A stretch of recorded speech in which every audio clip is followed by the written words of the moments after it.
Alright guys, TacticalRab back again today. Hope you're all doing well and enjoying your day so far. The Pro-Am Classic is over, but OpTic Texas had a pretty hard weekend with General subbing in for iLLeY. They end up top 4 regardless, but not the result of course they were looking for. But with iLLeY potentially coming back to form and back to full health very soon indeed, should they bring him in as soon as possible, or should they wait out to make sure he's back to 100% capacity? Very much enjoying your thoughts in the comment section below. Hit the like button if you enjoy. Subscribe if you're new as always. I would greatly appreciate it. Really up to the channel. Thank you very much indeed for doing that. I thought this was pretty funny from Gersh and the social media team over at the subliners. I'm sure like kind of the no pressure documentaries, they got pretty hard to watch. I can't lie, like I always like watching this content for the COD teams, but the no pressure documentaries got pretty hard to watch when they're just losing and moaning every single series. Winning I think definitely does help in terms of bringing viewership and eyeballs to these kind of episodes and stuff like this. But of course, well, Crimsix back in the day when he was playing with Nadeshot at the Advanced Warfare World Championship, Nadeshot pulled out the HBR, and you know, I don't really think he cost them, but the kind of rumor has it that like because Nadeshot pulled out the HBR for a couple of hard points on I think a Biolab hard point, that's why OpTic lost that tournament and Crimsix got costed, and now he's getting his own back on Nadeshot's team. I think, you know, some good progress for Los Angeles Thieves this weekend, no doubt about it. Like, it'd be good to see another team getting up there, being competitive with OpTic and FaZe in the kind of big major events. We'll see how it goes going forwards. This is Bance says, right, 4th different event, 4th different winner. Why exactly is this the case? I think there's probably a couple of reasons here. Like, the game is definitely, like, probably a factor in this season, there's no doubt. I think last season, Cold War was a relatively good, solid, competitive game. People last year even talked about the skill gap being low in that game or everything about it. But to me, last year was very consistent. The spawns made an awful lot of sense most of the time. The maps were well designed for competitive, and we saw FaZe basically just run that game the entire year. There were very few events. There was like Stage 5 where they didn't have the result they wanted. They lost in the grand finals at Stage 2. Outside of that, they won absolutely everything, right? So last year, FaZe was just another beast. This game definitely to some degree does impact, I think, the fact that we are having more random results, but I do also think there's an element of how competitive the teams are. Last year, some of the teams were just never going to be up to scratch, to be honest. This year, I think, is a different story. The teams have put together more competitive squads, like, you know, more well-rounded organizations and teams, and people have kind of learned from their mistakes of the last couple of years. So I do think we have more competitive teams. I also think the game definitely helps us have kind of crazy results. But, you know, is that a bad thing, to be honest, right? It's kind of more entertaining to see results in tournaments like this than FaZe just winning every single time last year. At least that's my perspective. You guys might well disagree. This I thought was actually interesting as well, because there's been some talk the last few days about the accuracy statistics in the game. Like, how many percentage of bullets are the pro players actually hitting? Now, as Jacob says right here, watching some old school COD VOD, Advanced Warfare 3 Black Ops 3, it's insane seeing how gunfights used to play out in those games compared to now. Everyone looks like nowadays they just get zapped immediately. There's no gunfight now, says Clayster. It's just point and they're dead. Before you actually had to track people with your shots, now they just die immediately, which is certainly true. The skill gap, I think, over the recent games within the game itself has also reduced to a significant degree with just how easy it is to shoot. Now, I think there's still a significant skill gap in terms of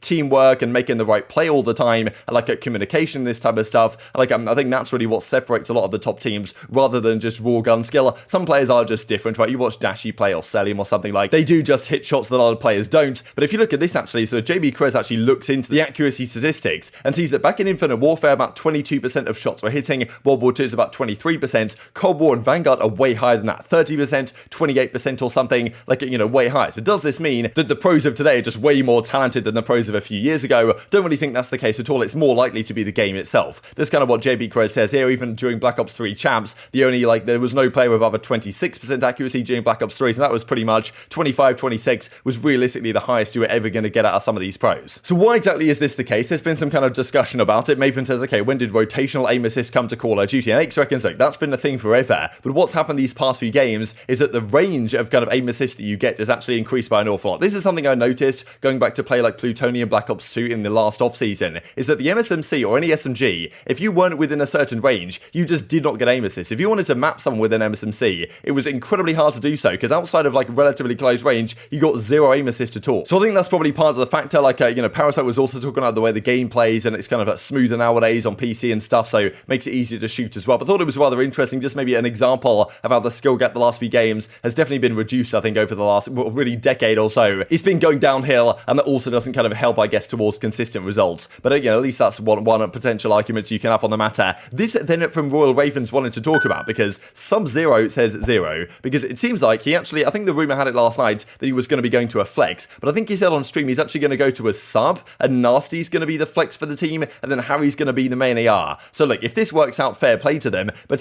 yeah, obviously Zero, he's a very versatile player. He can do an awful lot on the team. Nasty, as he says right here, like, you know, he's coming in with the business. Got to hit my World War II form, says Zero, because he used an SMG a fair bit on that game as well on Red Reserve back in the day. So I guess they think there was Zero on the main and Harry on the kind of flex. It wasn't really working out. Harry's maybe more suited to the main assault rifle position. Zero is a very flexible player, but you know, I thought maybe he would go to the flex and Nasty would say the SMG. If they're swapping that around, like you know, maybe this is going to work for them, right? They're in a relatively safe position in terms of the number of points they have, but they've got to turn things around quickly, because who knows when Gizmo's going to get back out there. Even if he does, is the team as good as it was before? They've got to find a new infrastructure that works right here, and maybe Zero to the SMG is the way to make that work. He did do it. Like, he's an incredibly versatile player. He did it back in Black Ops 4 and the FaZe team to great success when he used a Sorg an awful lot of the time, and of course in World War II with the PPSH as well. This year might be a different story. Maybe he's just seeing what Kenny did and thinking, okay, I could do the same thing and make the rest of my team more comfortable and more pacey in the process. These were the results, of course. The final placement, 100k for first, the subliners, Thieves, OpTic Ultra. These are the rest of the results if you didn't make it out of the groups. You didn't get any prize money, unfortunately for you. We've got to talk about OpTic though. Of course, they did come top 4 this tournament. A pretty good result, all things considered. I think coming into the weekend, knowing they were playing with General, top 4 they would have been relatively happy with. Of course, the victory against FaZe was very impressive. The loss to Los Angeles Thieves could have gone the other way if they'd have won that, probably game 3 controller. Scump says, should have capitalized on that control. General comes in. We'd imagine the last series General is going to play for this team. The rumor had it coming into the tournament, and of course all the players are saying right here in the coaching staff in Rambo, thanks Jordan General for coming in, playing some solid COD off the bench. A few more days before we start again for Major 3. So the rumor had it coming in. iLLeY, like, he's not going to play this tournament, but he's going to be fine going forward. And of course, actually during this weekend, even as well, kind of shots he said right here, shout out Jordan General, showing up with a little practice. Guy's an absolute beast. So good work for General and the rest of the guys to have a decent result right here. This is what General has to say as well. Pretty much saying thanks for the support, but now it's probably time that General goes back to the bench, or could even go to another CDL organization. We'll discuss that here in just a second. But you know, of course, the other side of things are iLLeY, of course, before the tournament began, he was thinking, okay, could he get back in? And he actually was coming in for their very first series they played up against, I think it was the European Toronto Ultra Academy. He came in with this thumb issue, held his controller in a weird way. Like, if you guys kind of, I don't know where, he had like a pimple or some sort of like ball of pus on his thumb, which is affecting his, well, the way he can handle the controller. And apparently he's been taking some antibiotics. It's been moving in the right direction, and he probably thought that he was good enough to play, or like was confident that he was, that first series for this weekend. So like maybe things were improving quicker than he expected them to, but after that series that he played, it was like, look, this isn't perfect. I can't hold the controller right. I'm going to have to take this weekend off. Now, of course, the question is he still going to be good enough here? Because when this was initially discussed by Rambo, like they were pretty confident it will only be General for this weekend, and then for the Major 3 qualifiers coming up this coming Friday, iLLeY's going to be back in the team. But you do wonder that maybe iLLeY, of course, he subbed in for this series. Well, not really subbed in. He took his spot back on the team up against the Toronto Ultra European Academy, and you know, maybe stretch it a bit too far or pushed it a bit too far, and has that set him back at all? That's a question mark. Of course, again, OpTic not in too much concern of not making champs at all. Like, they're going to be fine on that front, but like, you know, they still want to get the points, they still want to win these series, and if General has to sub in for too much longer, it's not going to help them out at all, because you've got to get the good practice in with your starting team, because champs is not too far away. iLLeY does say this though last night, kind of the Goku thing in the hyperbolic, recovering quickly, so kind of saying, and people are looking at this probably thinking, okay, like he thinks he's back in business, he's getting ready to go, like, you know, it's only going to be a few days time, he's going to be back in business. But that's the thing, like, we've seen other issues and injuries before, like Alex with the thumb injury in previous seasons had to take a few weeks away. Zuma, of course, with his kind of, you know, cyst in his wrist or whatever that was causing him problems for so many years, and eventually it kind of causes his retirement, right? So that is the concern for iLLeY, that hopefully this improves. I think certainly it is moving in the right direction. He even said this back in Major 2, time to hit the hyperbolic again before the Major. So of course this is a while ago, but it's still something that's probably on his mind, right? So definitely some discussion on this. I wanted to share a little bit. First of all, congratulations Parasite joining the flank. I think he's an absolutely fantastic guest to have on the flank whenever he's on. And now he's not going to be just a guest, it's going to be full-time. Parasite, Aches and Zuma, really great combination of guys. I think the Parasite does a really good job taming Aches at times. I don't know if you guys know what I mean on that front, but yeah, these guys were talking about it a little bit, basically saying, look, OpTic Search and Destroy, it's still very good. That game mode is going to give them an awful lot of potential going forward, even if General does have to come in, but also saying that, like, look, iLLeY's probably getting ready to go very soon. They reckon he's going to get ready for this week, but do they want to push him back sooner than necessarily they need to if he's not quite yet to 100%? But you know, hopefully he gets back there as quickly as possible. But I mean, besides that, I mean, dude, OpTic's just so good at search.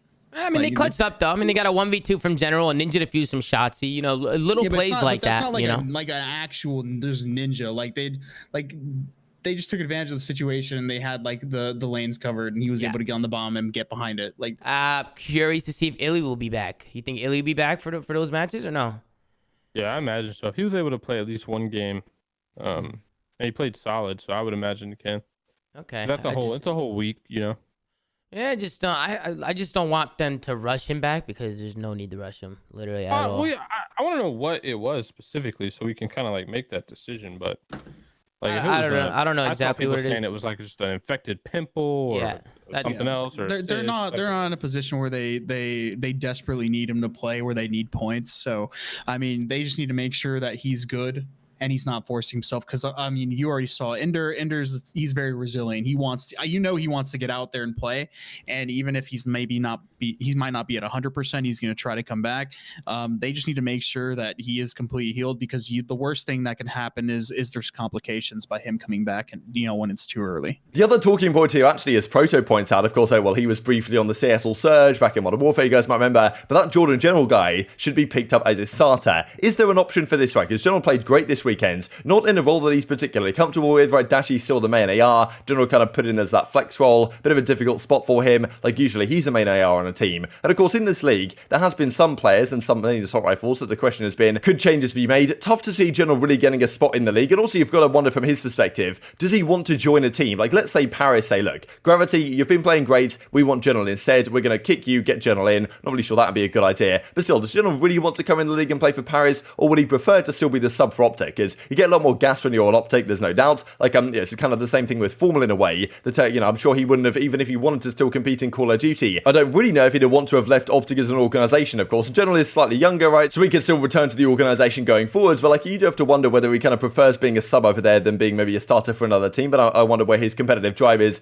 probably, to the point where he'd want to be a starter in the league, at least if he can get on a decent team. But what other team options really are there? I mean, you're looking at Minnesota Rokkr, that seems rather unlikely. Seattle Surge, of course, is the other one, right? Accuracy's been underperforming. Whether General can come in, though, and be a kind of better piece of that team, that's another question mark. But yeah, after a good performance this weekend, I wonder if some organisations, some CDL teams, are looking at potentially recruiting his services. There's also the mix here, Godspeed Gentleman, Jordan General, Dashy, Shotzzy, and Scum, of course, good results, all things considered. But yeah, special shout out to the man, iLLeY, get well soon, partner, Hex says last night. Hopefully, he's certainly on the road to recovery. Needs to be if this team wants to get back to that point, because that is the thing. This past weekend, new teams like the New York Subliners and such, they got some great practice in, as did Los Angeles Thieves on LAN with their full roster. Not getting that with the OpTic guys might be setting them back to some degree every single day. They can't play with iLLeY, and of course, it's not just about iLLeY playing in the matches, it's also about him being 100% for practice, right? Like, you're putting in a lot of Call of Duty hours every single day. It's not just about him turning up for the match and playing for an hour or so, like it's you putting in 4, 6, 8 hours of Call of Duty every single day. That might not be great at all if your thumb is causing you problems. So getting back to 99% probably isn't enough. It needs to get back to 100%, which might well take longer than they initially expected. I guess we'll see how it goes over the coming days. And just to finish out with this as well, of course, this from Brian's stats right here. Most grand finals after the Prime Classic. Crimsix with 50, Scum with 41. Kind of crazy, I think, they kind of drop off in a way. And fair play also to Clayster being right up here. Like, you got to give Clayster credit, because he's right up here with the OpTic Dynasty. Crim, Scum, Karma, Formal. Clay's right here as well with 31 grand finals. aBeZy apparently with 25. I think he reckons that he's won 20 championships. It's 19 or 20, so